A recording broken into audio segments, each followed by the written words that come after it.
the draft here with Beast Coast and Crazy, and as you can see, Ritsu is taking over Skitter here for Crazy as he has departed from the roster, and Ritsu's now standing in. Maybe full term on Crazy. Who knows how long this guy's gonna stick around? Maybe come as a full-time player. But interesting setup here, at least in terms of the rosters and also the draft so far.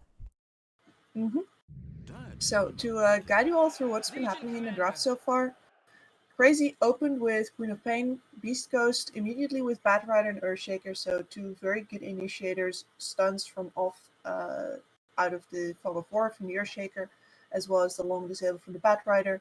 Crazy protects their Queen of Pain with an Oracle pick, so severe the lasso as well as protect the Cop versus any possible burst damage that's coming in. Then Beast Coast is most likely going to lane this Void Spirit against wherever the Queen of Pain is going to play. We don't know that yet. But since the Void Spirit can dodge the dagger, he's a good laner versus the Quap. Even though, of course, there is a little bit of a natural disadvantage there just because of the ranged versus melee matchup. And then Rubik into Earthshaker from the side of Crazy, so Fissure is going to get stolen. And then finally we have a Legion Commander on the table for Beast Coast. Good target, or good hero to target both the Oracle and the Rubik for dual damage, as well as more long lockdown for heroes like Queen of Pain. And there you have it. Kind of looking here at Crazy's lineup, what they're kind of missing from this.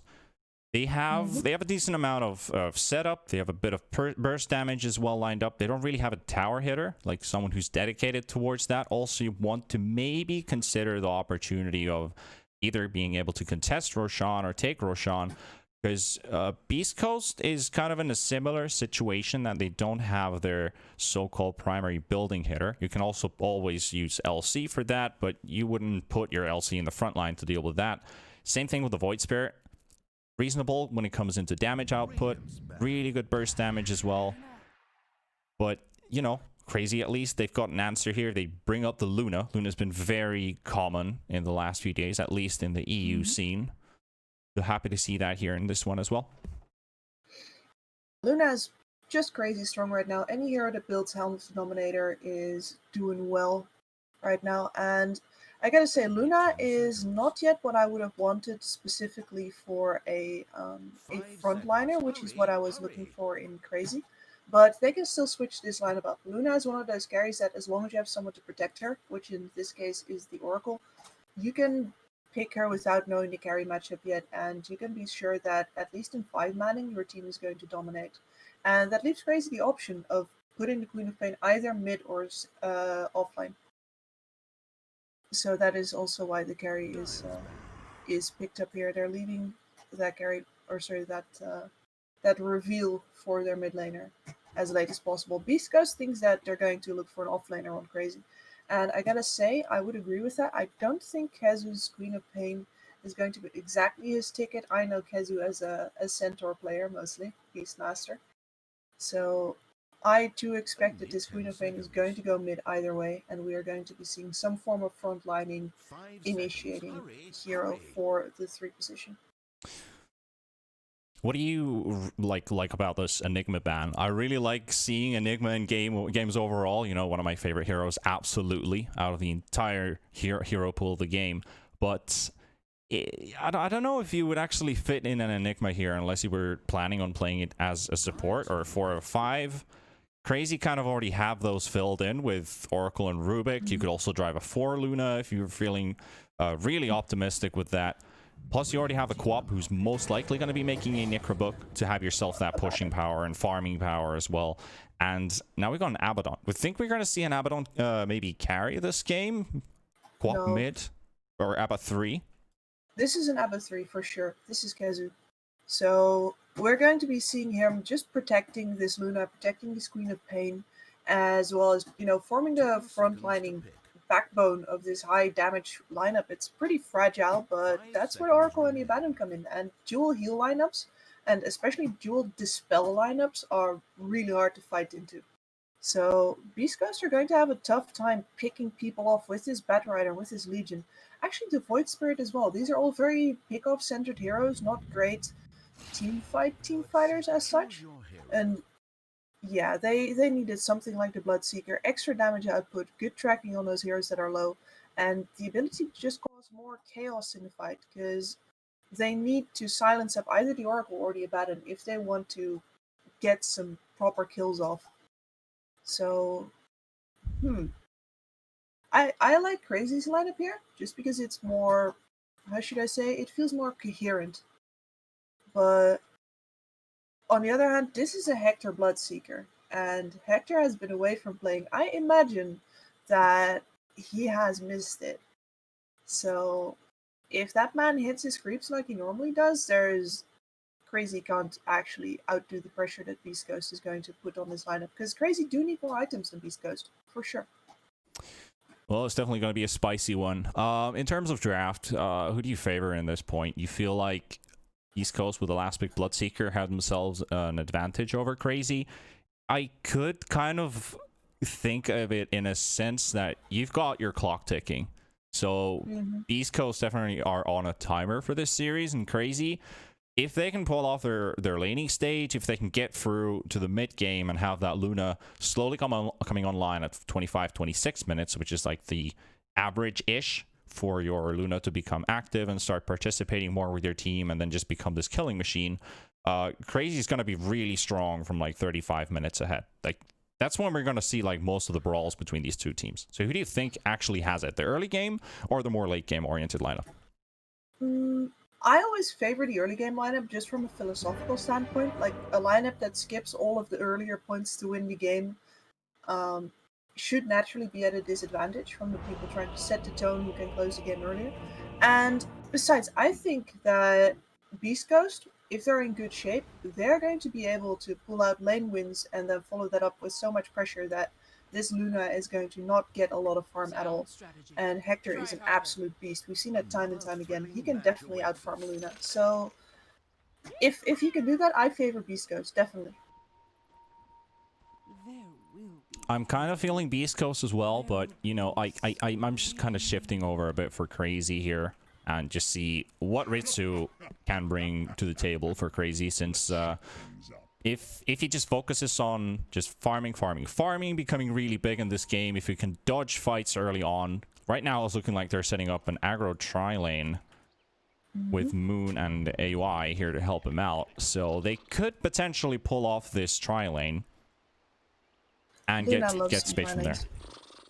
You're coming up against the Bloodseeker though, and I've seen some very good late performance from Bloodseekers in tri-lanes versus aggro tri-lanes with Lunas. The supports are really struggling. So the thing in this game that I'm going to be mostly looking for is that I know that Crazy, they get an advantage sometimes, but in the last couple of matches that they played, they haven't actually pulled it much beyond 5k in most cases. And if you can't pressure the map consistently enough to keep the enemies off of it, then you're going to have trouble against like such a consistent team as Beast Coast has been in the past couple of months. So that's what worries me.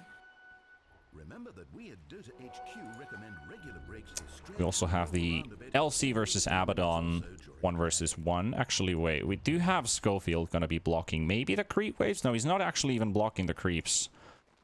I wonder what he's going to be up to here. Does he just want to isolate the Abaddon, or? Oh yeah, there we go. So I was wondering, like, not with the double Shaker Fissure block, at least one.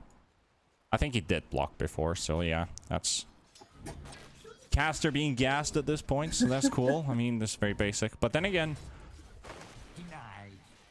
I mean, he will just quickly drop by and actually move out. So we can see Whisper deciding to move around the map right now. Probably a little lane swap happening, as you can see the Seeker now heading towards top, and Whisper will be coming to bottom. Crazy must be thinking at this point that a lane swap is happening right now, so they need to do a little bit of swapping. Yep, for sure. They must have seen it with their bottom ward as well, so right now the Luna just gets a little bit of a head start, and the Abaddon, not as much, just because the Shaker will always be able to get some last hits in as well. He's got level 2 with that enchant totem now. That's going to annoy KZ to no end. And it depends a little bit now. If Crazy decides that they like these lanes, then, you know, Kezu is going to be really happy, but Hector is also going to be ridiculously happy. So, curious to see if they want to keep it that way. Are they going to move a support out of the tri lane on bottom or not? Yeah, I mean, I think at that point they would need to get themselves a kill trait happening at least here, as Moose is taking a lot of damage. We'll be able to get back under the tower, pop a salve, regen up. Doing a little bit of damage there in terms of economy as well, if you're using a lot of regen to just stick around. You will get the D ward, so that easy camp will only be there momentarily. It will not spawn again. There's another sentry placed down, so they will get rid of that. Looks like Crazy's kind of happy right now where they are, just, you know, getting their Luna up to pace. I haven't actually looked at mid. Chris Luck in big trouble here. Does have Fairy Fire available. Might have to use it. Yep, I've been looking at his skills here, and he hasn't actually taken a point in Dissimulate. So he is playing with fire. He needed to definitely use that Fairy Fire right there in order to stay alive. And Actually wondering why he hasn't put up that 1 point in his W, because it's very crucial when it goes up to laning up against the Quap and dodging those daggers. Yep, that is where her dominance comes from. Just the ability to put so much, basically free damage into you. But Chris Luck has probably decided against it because of the ability to tank more, as well as last hit range creeps with that Resonant Pulse. Not an expert in this matchup by any means though, so I'll just have to trust that he knows what he's doing. And he is keeping the point right now. We'll probably skill Dissimulate next time Braille throws out a dagger. Yeah, most likely. Right now, it just looks like he's trying to keep his distance. There's another dagger from Braille. So he hasn't leveled it up yet to dodge that. But this is, you know, it's a risky type of build that he's going for here. Just skipping that one very valuable point. But then again, if he's feeling confident, and Chris Luck could potentially just go for these early game rotations on either lane, since he's not actually put that 1 point in. So his pulse is going to do a lot of damage. When it comes to like going up against a trial lane, but that trial lane's been broken now that Moonyander's actually come here and top. And he had where Hector's CS is at already. 20 and 3 for just 13 for the Abaddon. More than a full wave more. And I know I already pointed this out to you, but I want to point it out to the viewers as well, that K1 currently is sponsored by Rivarly. Rivarly, yeah, it's very true. I'm very glad to welcome more new sponsors into the Dota 2 yeah, scene. definitely. Always new seeing you. And you know, I mean, overall, talking about sponsors and stuff, it's fun when you always see these little typos happening every here and there. Then again, we do have our own. It's nice to have Monster Energy on board as well, especially since we both are casting from EU. We're actually both in Finland right now. Yep. So we're that's the reason for the ping in the upper right corner, if somebody's wondering about that. So yeah, we're going to be in for a very long night. So these Monster Energy drinks are definitely going to come to good use here. Whisper. Having some trouble getting back to lane. 13-1 charges, though. We had a bit of harass onto Ritsu. Luna standing her ground. Not really caring that much about the LC harass coming into her. Like, she's level 4 right now. Very good start. 5 minutes in especially. Like, she's having a good time in his lane. Usually what you like to see is when you're going up on a full tri lane versus aggro tri lane is just try and punish the Luna as early as possible. But that aura buffing up 2 other players as well from that lane is just making things so much harder. Harder to get those kills connected. I think Beast Coast's solution to threaten, you know, a lot of Hector farm was a better one. I mean, they're doing a decent amount of harass here on this Abaddon, and I think Kezu is going to run out of regen fairly soon. There's boots coming on the courier, more tangos. I don't expect to see any kills on at least the 2 dire heroes here in the top lane. Oh yeah, definitely until the point where Abaddon hits level 6. It's just going to be an impossibility at that point. Ryle is level 6. Chris Luck finally leveled up his ulti and his second spell as well. Ryle getting caught by the Remnant here. Has one more jump, but he doesn't want to use it. Ryle also holding on to her ulti and that Invis rune, so... Gonna get... No, that Invis broke before the TP came in, but a nice ulti there. Stun follow-ups kicking in. Ryle coming up to pick up first blood almost 7 minutes into the game, so Crazy will get themselves on the board first. A very clever rotation there as well, just because she TP'd out. Chris Luck couldn't see that. It was outside of the ward range, so they didn't know where the pop had gone. Probably just, you know, stack a camp. Maybe TP back to base. She was kind of low, and then bam, she shows up in the top lane. Awkward point to drop out of the server. Let's see if we're back in the game. Well, maybe just in time to see Aoi. He's going to live. Yeah, just in time to not miss a kill. That would have been very awkward if that kill would have actually taken place. Right now we are no T-Tours today. Knocking on wood right here. Yeah, don't promise that, man. Don't do that. That's the worst kind of jinx you can possibly do. Hector just found his favorite item. It's Iron Talon. We are going to see one farm Bloodseeker here. Yeah. Looks like a pretty standard Mithril Hammer picked up as well. I think there's a Javelin on the Courier. Yeah, so the Maelstrom Bloodseeker for the farming. Moon.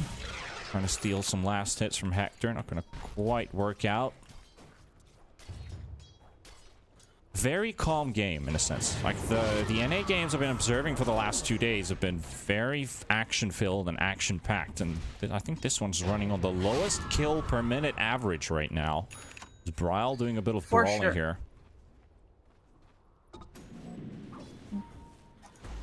And yeah, with the Luna retreating out of lane now as well, there's no opportunity for Whisper to get a kill on the level 6 of his Legion Commander. So instead it's going to be just up to Chris Luck and his rotations to hopefully make something happen on the side lanes, but it's going to be rough. Baton's not a good target. Moon Meander is not a good target either because he's close to your Baton, so it's basically Aoi? Aoi's not actually going to stay in lane. Oh no, you don't. This ward found though. And this is where the lack of pushing power really breaks you up. Like you were talking about that. Davai, yeah. I am not too sure about that, Chris Luck. Corp's a hard target. You don't have any ways to jump her yet.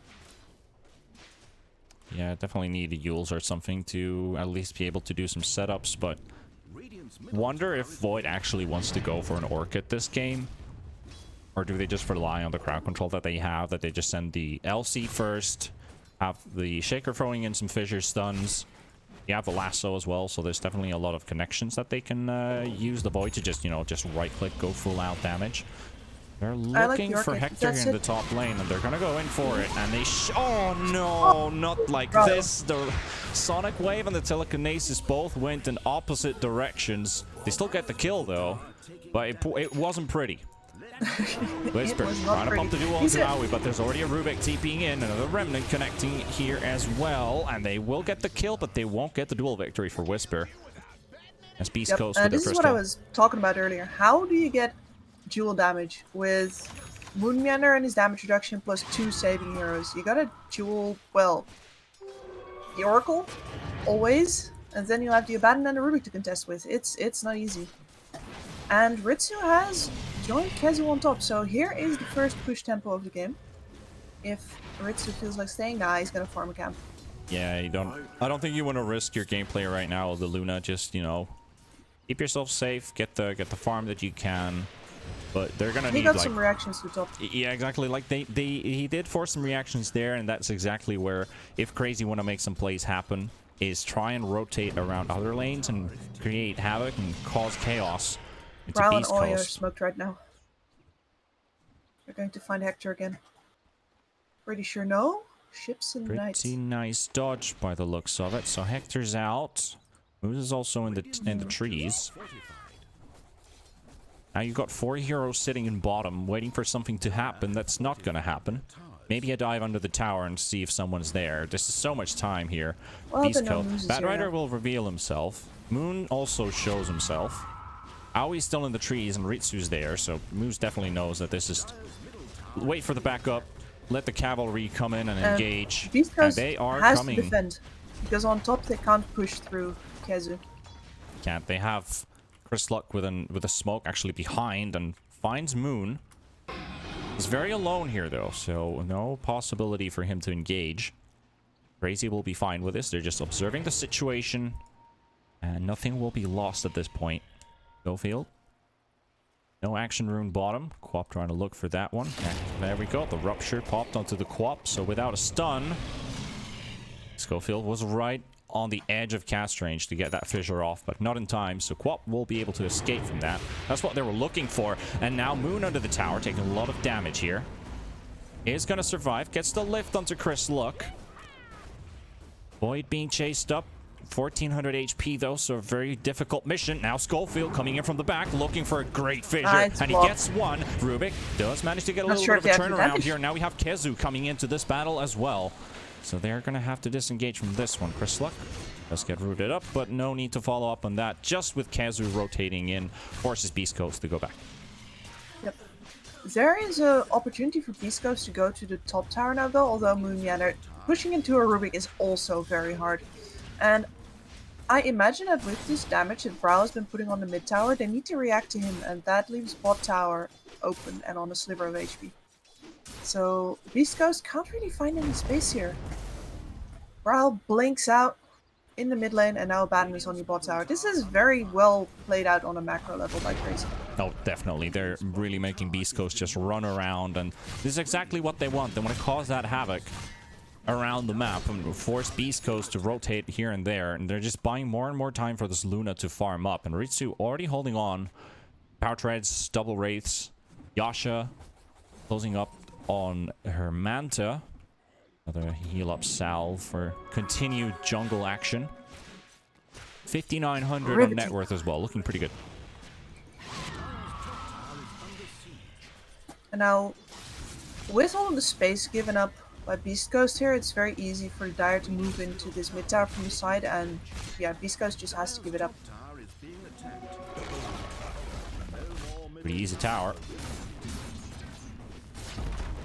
And an easy tower top now as well, but this means that Luna's farm here in the triangle, and perhaps also in the enemy Ancients, which Luna's absolutely love, is guaranteed. And you'll see this more often, by the way. If you see a Radiant Luna, you'll see teams actually holding on to their jungle and perhaps even invading the enemy, just because they want to have these Ancients to farm. This is why Dire Luna is currently feeling slightly better than Radiant Luna, just because you can play the normal jungle trade game. They've been drawing around the map as well. Just Shaker knows pretty much where Crazy is right now. And I'm not sure, was it the Rubik or was it Chris Luck drawing the Dire top area before they took that tower and put down that vision that they want to put some pressure, drive the Luna out from there, forcing Luna to actually farm in the bottom side of the map. They just can't. Yeah, as I said, it's not a force. She likes being here. Yeah, she's happy. Like, the thing that I'm going to be looking for is this Blink Dagger on Schofield, as well as a possible Blink Dagger on Moose, who... both of them... Oh, Moose is actually going for Yule Scepter, so several Yules coming up for Beast Ghost after one from Chris Luck, which one's finished right now. And Whisper has his Blink. He'd love to find Aoi out of position. They're rotating on to Kazu, trying to force the Abaddon's ulti at least. Very, very tough job to try and break through this Abaddon shield, though. And Still sitting that's at half just a HP. very bad sign. Like, they can't even pop his ult right there. And most of their heroes are in mid. Meanwhile, Luna's just farming up. She's gonna maybe even potentially hit the 10k marker, unless Beast Coast can pull off something here with a smoke move. So we got Chris Luck, we have Moose, and we have Schofield, all heading towards the Dire Triangle. There is Kezu around, but Ritsu, if they spot him, This might be a big one. Where's- And he where's your spots Chris teammates? Luck. And there we go. The first Yules kicks in. Looking for the Remnant to follow up as well. Luna getting healed up by Kazu. Chris Luck now surrounded by enemies. Does have to use his first ulti jump to get out. So I that have one no backfires. idea why Moose and Schofield were just not there. Like, you're... The only hero that has power to make moves right now is Chris Luck. He says divide on the triangle, and you're not behind him as he crosses over into that triangle. That's a split call right there.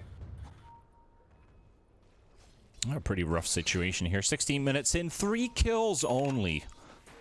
Starting to remind me of CN Dota for some reason, but not that many kills on the You board. could have had some technical issues for way longer, my friend. Oh yeah, that is definitely true. Orchid up on the quap though. She has had so much time. Moose is She in an going to find awkward K1? spot. Braille and Aoi, though, they want to look for something else. The lasso. And we'll pull the Oracle on top of the cliff. Here comes the Bloodseekers. Well, Braille popping the ulti straight in the Bloodseeker's face. Take a kill there, and a duel will be followed up in the quap. Is she going to survive this one? The duel will run out. They can't get Braille. They will take Whisper as well. So that will be 2 kills for Crazy. And Beast Coast left with empty-handed here in this battle. They tried to cliff the Oracle. They took the Oracle out of the fight. Crazy's still able to take that full engagement. Yep. And this is playing against a double save. This is... If you don't have any team fight against a double save, and in this case it's basically if you don't have a Blink Dagger on Schofield, or if you don't get that big AoE silence sound from K1, you can't fight them because you can't disable them both at the same time. And your only other option is to burst one of them so fast that the other one doesn't have time to save them. In case of a bad end, that's just not going to happen. So you have to kill Oracle, and you have to kill him fast, and he's going to be on the backlines. It's a very tough call. Very difficult to find, and they won't even get to the Rubik here, just pushing in the top lane. East Coast, their late game isn't the strongest when it comes to comparing into Crazies, and right now it's just not looking too good, Kips. It is not. And this disconnect also doesn't look very good. I'm not sure if they're all in the same physical location right now, but that's a massive disconnect right there. So I'm not the only one. you are not. So one of the options that Beast Coast has here right now is, since there is more dark space on the map, Crazy has to pace themselves more, because there's a lot of pickup potential on the side of Beast Coast. Moose, he has actually removed the Yules from his quick buy, so he might be thinking about a blink instead. And I don't think Schofield has revealed his blink dagger yet, so there's an Echo Slam on the board. I think These are ways for Beast Coast to make all of that fog of war on the map more dangerous. yeah, I think the previous smoke they did in the bottom side when they were going towards the dire triangle was when they had the LC blink, so they definitely wanted to use it, and they didn't. They never got the opportunity for it. And then now that they have the shaker blink, I'm not sure if they've smoked up with it yet. I've seen it on him for like maybe 2 minutes now, so could be a thing. But yeah, Crazy, you already mentioned that they have these crazy saves already on their side. So we have the Oracle and the Abaddon. Not just one, but 2. It's going to make Beast Coast fights a lot harder, especially if they want to fully focus down one target. Yep. And it's going to get even harder. Kazu is flying out. I believe that should be a full medallion. Yep. Coming in. So he's going to full support style Abaddon build. He is just there to keep the Luna and the Queen of Pain alive.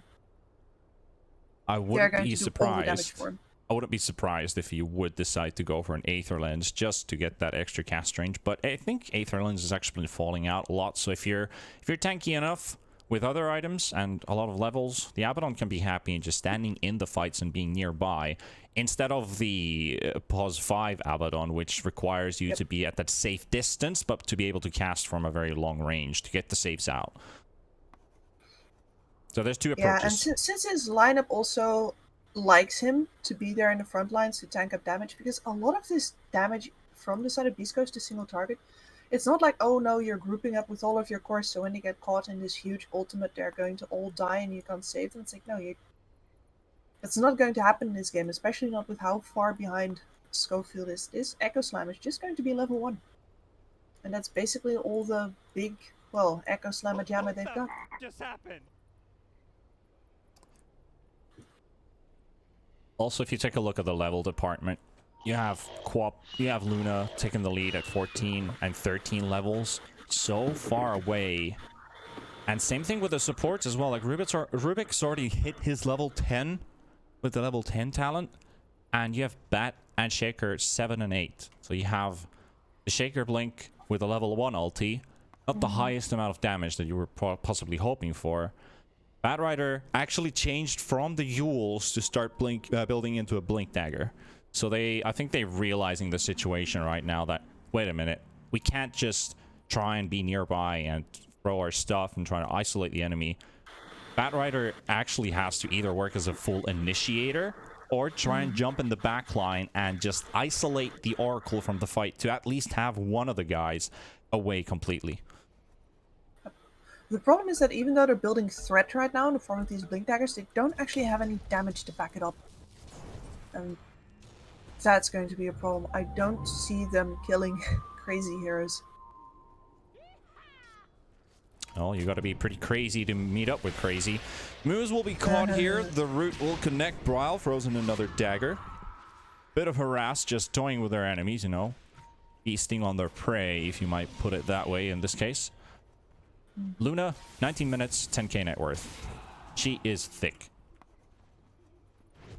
Oh, yeah, she is. And K1 can't quite keep up with her, even though he has been farming up the Storm as well. Oh, look at that. They find the Shaker as well. There's going to be a very big pick-off here as they take him down. They've got the LC inside the fissure as well, stolen by the Rubik, so no escape for him either. Chris Luck will take down Kezu's courier, but that's a really not the best thing to get. It's 500 gold, though. It's 100 each. Or is that split between 5 players? Not entirely sure if you get 500 gold for a courier and you're 19 minutes in. That doesn't sound too balanced. But Bryle will find Moose. Make it a 3rd kill for Crazy. It's 1-7 on the board now. It's a rough one. And honestly, the more I think about that laning phase, the more it's clear that Crazy baited Hector in this kind of laning setup that he really wanted, which is, you know, get left alone, get to farm. That's what the entirety of Beast Coast is about. Make sure that Hector can farm. But the problem is that he's on a Bloodseeker and his enemy's on a Luna. Yeah, I mean, there was a funny moment there as well. Like, Chris was trying to interrupt the outpost steal from Crazy. He did it once with the Remnant, then he did the Yules right after, and you were already at 6 seconds. So Beast Coast was, we got 3 players out here. We're going to take this anyway. Take it in time for the 20 minutes. Get the XP for themselves. They're important, but very small moves. It makes a big difference, especially when your supports are so far behind. Nice pickup here with the Vambrace. That should potentially go for someone. Right now, it looks like nobody's actually picking it up. I think Vambrace is one of my favorites. It's not the hugest difference that you get from it, especially when you already got Pupil Skift on the Bloodseeker, so you get yourselves more HP and more mana, especially as an agility hero. You probably wouldn't swap into a Vambrace. I think Pupil Skift would be stronger in that case. But let's see, we got Moon, Bryle, and now we see themselves a Batrider. Stolen Fissure. Yeah, they already get to turn around. There's nothing more to do there. It's all you need to do. Just combine a few stuns and you'll be happy with that. Always going to be killing that pos 5 bat if you get the opportunity for it. Does steal the outpost, but it does very little. What do Beast Coast need to do right now, Kips? What's their game plan? Right now, what they're waiting for is the Hector BKB. I'm not sure if there's enough time, though. He's got a full Manta style. Oh no, Ritsu, nice Echo Slam coming in from Schofield, and they got a lot of damage to take down the Luna as well right away. So really good jump in there. Aoi will be focused by Chris Luck and Whisper. Right click down, nice Fissure coming in from Moon, buying a bit of time and avoids burn in really big trouble. There comes the Sonic Web as well from Bryle, and we'll get themselves a kill on K1. Hector in the fight all alone. It's one man versus the world right now. Now the Shaker kicking in, but he doesn't have any spells available. He gets Orchided up. So they're going to trade a carry for a mid laner. and make it a support death as well. So they managed to take the Shaker down as well. They used a lot of ultis for that. Yep, so no threat anymore right now from the side of Beast Coast. At least Whisper got his first duel win there, but man, that feels bad getting it so late. Always look on the bright side of life if you can think it in this case, even though you're 9,000 gold behind. So, you know, it's the talk of the poor if you don't have money and says that money doesn't give you happiness. East Coast is definitely struggling right now, and Crazy's feeling like they're the millionaires of this game. They're doing what they want. They can buy what they want. You know, they're enjoying their game. Yep, that one death is not going to phase Ritsu very much at all. He's already back up. He's got a full BKB. It's time for them to take Roche and then move for the high ground. If they delay any longer, they might actually give Beast Ghost a chance to come back into this game. Just because you can see that if those cooldowns are up, they can burst heroes. They have to be given the perfect opportunity to do so. But they can, and they will. We have the Solar Crest up on the Abaddon. Has been up for a bit now, so KheZu going to be able to take this Roshan right away, buffing up all of his heroes. And there's no way the Beast Coast can actually contest this. Nowhere near in vision, so completely hidden on the map. I mean, these guys probably know that this is happening, but they'll take the trade of getting to farm a little bit more. Yeah. No Echo. They just got the lasso as well. Chrislock's got to be careful here in this mid lane, though. It's only KheZu walking towards him. I mean, while they're going straight for top, like trying to look for the Shaker, trying to go for the TP out. And the root is just 1 millisecond off, so they won't catch the Shaker with the TP. Meanwhile, they get themselves a little lasso duel, and Rubik will go down. Maybe looking for Bryle as well, coming in with the BKB on the Quap. We've got a Rupture connected as well onto the Queen of Pain. They're just right-clicking this LC down, not giving a damn right now. And chasing Chrislock as well. The Yule's into the air, trying to buy a bit of time. He has his ultimate available. Goes for another jump, goes in back line, actually. And the Lucent Beam is there, and the nukes are right there. Chrislock, 400 HP remaining. Bryle looking for the ulti, but it's too far away, and they won't be able to catch Chrislock this time. Void TPing back to safety. But still, crazy support, trade of support for an LC. But it was another dual victory for the LC, however. So I think this is one way that Beast Coast can still bring up the scaling into this game. Yep, and it's disrupted a lot of Crazy's plans right there. If you wanted to go for something on the top lane, it's not happening. Just because Moose found Moon Meander. Moon Meander decided to play around with him in the triangle instead of, well, backing off.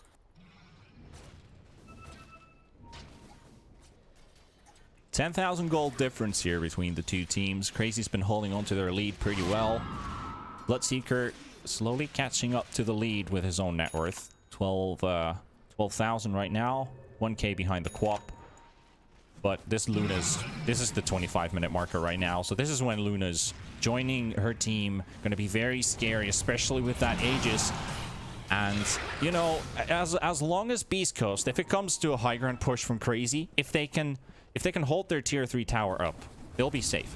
But once that tier 3 tower falls, you have to get some extra distance from your racks, because that's when the glaives start bouncing. There's going to be this huge box, basically, where you can't go, where your blinks are going to get cancelled. You're going to start taking a bit of damage, but that damage is going to start ramping up the longer you stay around. So most importantly for the blinks to not go on cooldown, because that's very close to his. Moose is he's brought back the Yules once again, so not entirely sure if he should build that one first before the Blink Dagger, but right now it looks like he wants to buy the Blink because there's only 200 gold away from it. They will find the Void Spirit in the mid lane. However, the root will not actually even connect here, but Chrislock pops his ulti, jumps in a bit away, but Brawl will find him. The right click's kicking in as well, and they will not get enough HP from that Essence Ring, and Brawl will fall.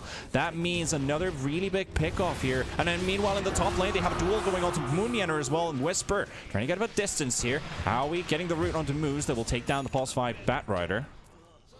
And he bought his blink before dying. That is the final decision. So 3 blink daggers, and yeah, up to Hector to do all of the damage. This may give them a way to take the high ground. Oh, he's got an auto destruction now as well. Oh, now that's spicy. It is. Bloodseeker plus Orb Destruction is one of the highest win rate hero combinations, if I remember correctly. Or sorry, neutral item win rate. combinations. Yeah, I'll have to admit my ignorance. I haven't actually looked up the tier 3 win rates. I only know the tier 1 and tier 2s. But Any combination I with believe specific heroes? no, just in general. Because that's what I'm talking about specifically. Bloodseeker and PA are huge with orbit destruction. Yeah, very very common neutral item for almost any physical damage right clicker to pick up. The stronger venom shaker. Lifted up by Moon. Yeah, they're used up. They want to get Bryle into the action, and they will silence him just in time before the fissure. So they will get the kill on Schofield. He was 2 seconds away from his Blink Dagger, but he couldn't get his fissure looking off. for a go. Kazu getting ruptured up. And no, Bryle's not there yet. A little bit of a chase. Ritsu's here. Aoi's here. Chris coming in as well. Abaddon still has his ultimate available. They will jump into the backline, look for Ritsu, trying to clip him up, and they will get the Luna there. So they've got Ritsu out of the fight. They will take the duel as well into the AY. They will take him down. They're looking for Kezu. Kezu's ulti will pop, and Bryle coming in with the ultimate as well too. A lot of damage onto Whisper, and Chris Luck and Whisper but just might be going down. He will lose his life as well, and Chris Luck still in the middle of this battle. Kezu, no ultimate available. No Solar Crest for you today. Won't be able to buff only once onto Ritsu, and he needs to make it count right here, and he will. Bloodseeker dropping low. They will get another kill on Crazy, and Beast Coast will take it 2 for 2. It looked like a dual victory as well, if I saw that correctly as well. But that lasso, pulling Ritsu onto the high ground, made a big difference for that fight. It did, but then also in the middle of the fight, I'm not sure if you caught that, but Moose saw that the Luna was teleporting out. He tried to cancel it with another flame break. But that doesn't cancel teleports anymore. There's an Echo Slam, but is the damage going to be enough? PKB popped by the Luna. Ritsu just standing his ground like a true man. Not a manlet, but a real man in this case, and backs away with style. Luna is the real man of my dreams. Oh, yeah, definitely. A team player. Anyway, Ritsu cancelled his teleport once he realized that he was back in the fight. Will be caught by Chris the Luck definitely trying his luck there. Oh, yeah, definitely. Might just pay the price for it as well.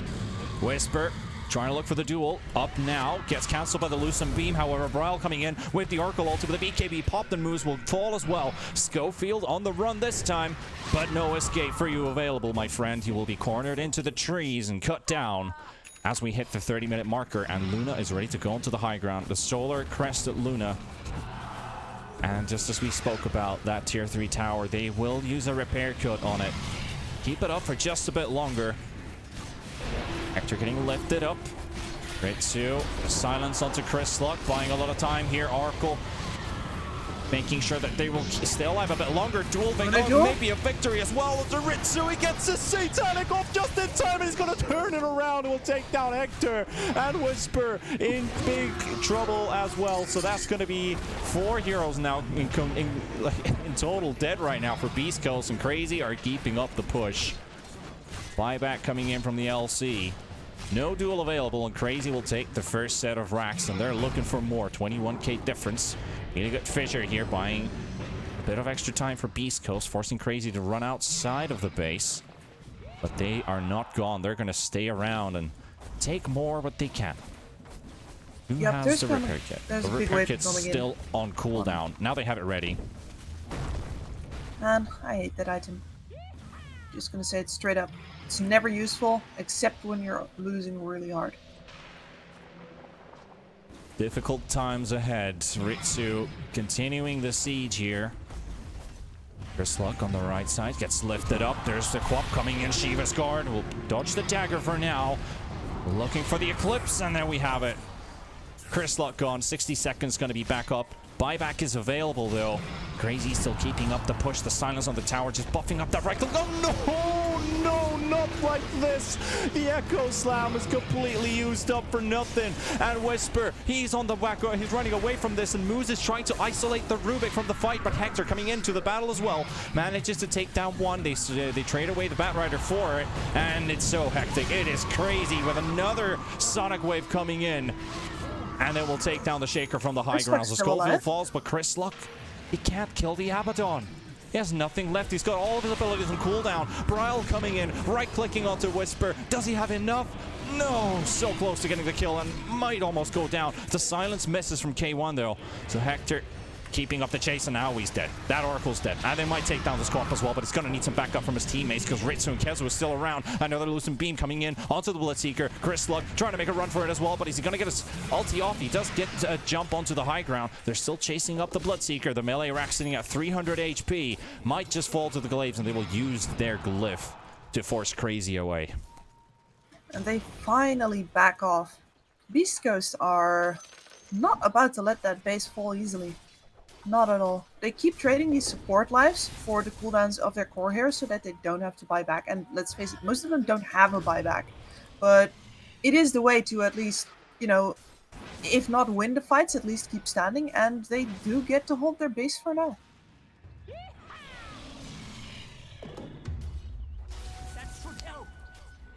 25,000 now ahead. And a free courier here for Moon. Nope.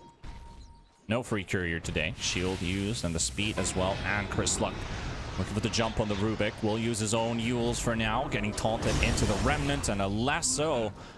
Lasso has been used though, and Crazy's got the information about it. So they know it's going to be on cooldown for 90 seconds. Rubik's going to be up in 60. Don't think they rate the Lasso that high. But both Kezu as well as the Oracle Aoi can do that. So, I think they pay more attention to the Echo Slam. And Schofield, despite having a rough time, he's actually getting closer to his Shadow Blade, so maybe they're smoked up with Kvarl in the front. The silence onto Whisper, looking for the fissure. Just get a two-man stun coming out, and LC cannot blink away from this one. Brawl chasing up, will find Whisper, gets the kill, and Shaker popped the Shadow Amulet to stay hidden for just a bit longer. Looking for the Echo Slam though, but they just spread out at the same time. I don't think they know about the Shaker though. Kezu, Chris Luck, there's a Rupture used up on the Abaddon. They want to try and make him run around as much as Kezu will. And again, Hector in the fight. Ritsu looking for another fissure. Not a good target though. Schofield. They're just popping BKBs here, and Braille looking for the Sonic Wave. Will be a complete miss, but they will take down Moose. 3 versus 5. Crazy, still everybody alive. I think none of the supports were there. Located the Shaker. Oh, he's just gonna keep standing there. And they lose Hector as well. Oh boy. Oh boy. I think this is looking like the beginning of the end here. Crazy. I don't think there's much to do. Their time, I mean, Beast Coast's time is pretty much up at this point. It's been constantly flowing in Crazy's favor. 26k now. Second lane of Rax will fall. I'm going straight for the tier 4s. They want to end this game right now. Yeah, it's about time, I'd say. That's a double satanic on Ritsu. Do you see that? Yes, I do. That status resistance. It's still at 30 per. Okay, he dropped the other one. GG's call. It was in Aoi's inventory for a little bit there. So Crazy will take the first victory here against Beast Coast in our first best of 2 of the day. Very convincing manner here. Good performance overall. I'm just gonna call it a stomp.